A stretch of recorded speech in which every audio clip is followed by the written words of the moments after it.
Today's feature will be graphing linear inequalities with Mrs. Herrera. This is from your homework, the worksheet 2.8, graphing linear inequalities. Let's start by sketching the graph of each linear inequality, number 1. So we're given a linear inequality. We know it's a linear inequality because it's two variables, and both of my variables have an exponent of 1. So this appears to be in slope-intercept form, or y equals mx plus b form.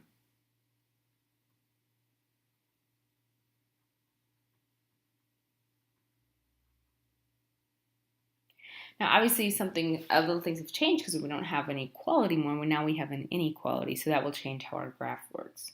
But we can graph it much the same way that we graph a linear equation in the mx plus b form. Our m is our slope, and it looks like here my m is 1. And our b is our y-intercept, which looks like it would be negative 4.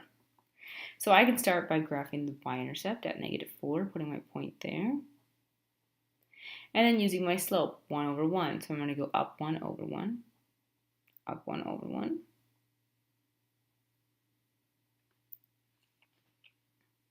What changes when I'm graphing a linear inequality is I have to look at my sign to figure out whether I'm going to be using a solid line or a dashed line.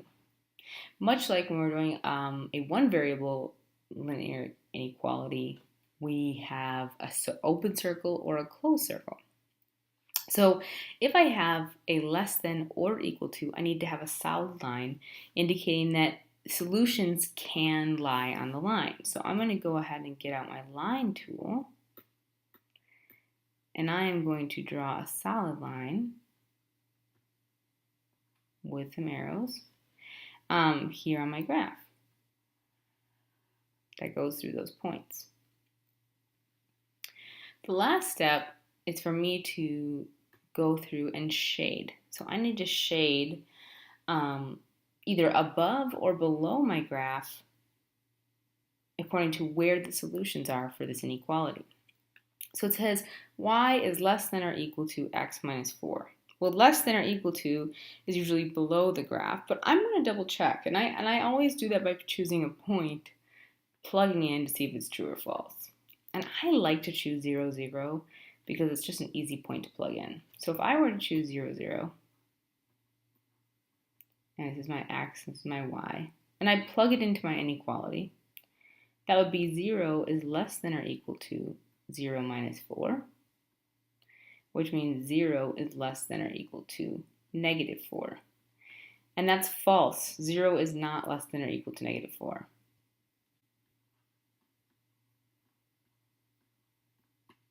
So I need to shade on the true side, which must be the opposite side. And like I said before, because it's less than or equal to, it's going to be below the graph. But I can always double check that by plugging in a point. Okay, let's try another one. Here I have 3x plus 2y is less than or equal to negative 2. So the very first thing I need to do is get this into something that looks like y equals mx plus b form. So I need to solve for y.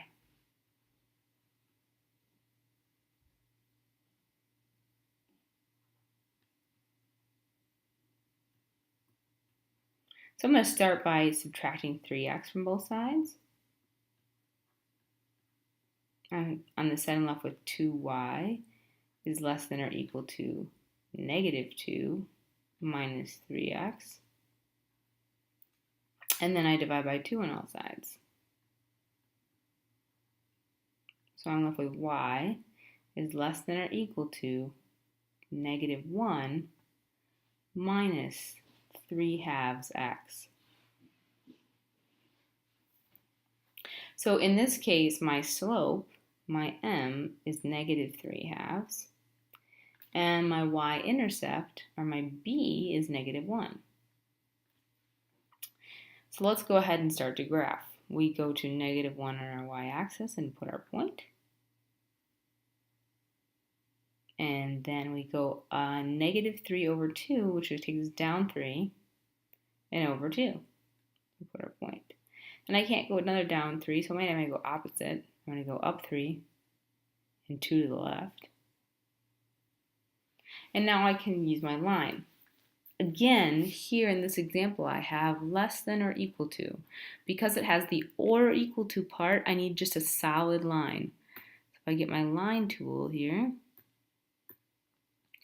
I have a solid line that will go through my points.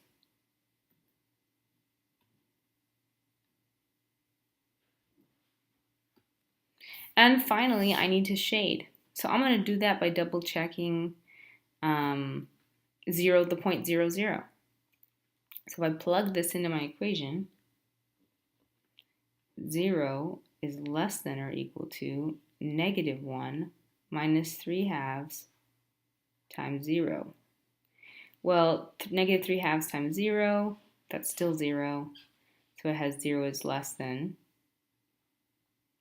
or equal to negative 1. Again, that's not true. 0 is not less than or equal to negative 1. So I need to show shade below my line. Looks like my line moved a little bit.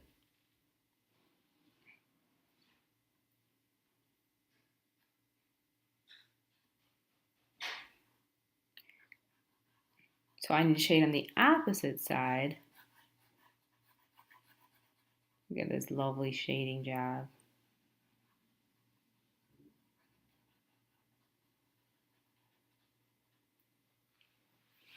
The opposite side of 0, 0, because when I plugged it in, it was false.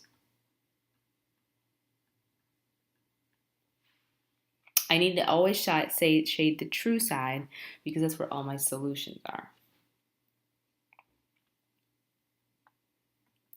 Okay, last problem we'll do is number 9. Write the linear inequality that represents each graph. So I'm given a graph now, and I need to write the linear inequality.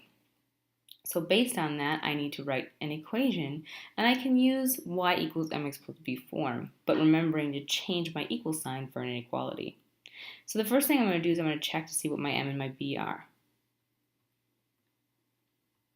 Well, my b is easy to find. It's my y-intercept, so I'm going to go down and find where it crosses the y-axis, and that's at negative 1. And then I'm going to use my slope. Let's find another point on this graph. We're going to go up 1 and over 1, so I have a slope of 1 over 1. So now, given my slope and my y-intercept, I can write an equation, or an inequality, excuse me. I can check what type of sign I have, what kind of line I have. I have a solid line, so I know it's going to be an or equal to, because all my solutions are also on the line. And it's shaded below that line, so it's less than or equal to. So now I have to write my equation. Y is less than or equal to, because I have a solid line and it's shaded below, 1x, or just x, minus 1. I have my slope of 1 and my y-intercept of negative 1. If you have any questions, please let us know, and have a great day doing your homework.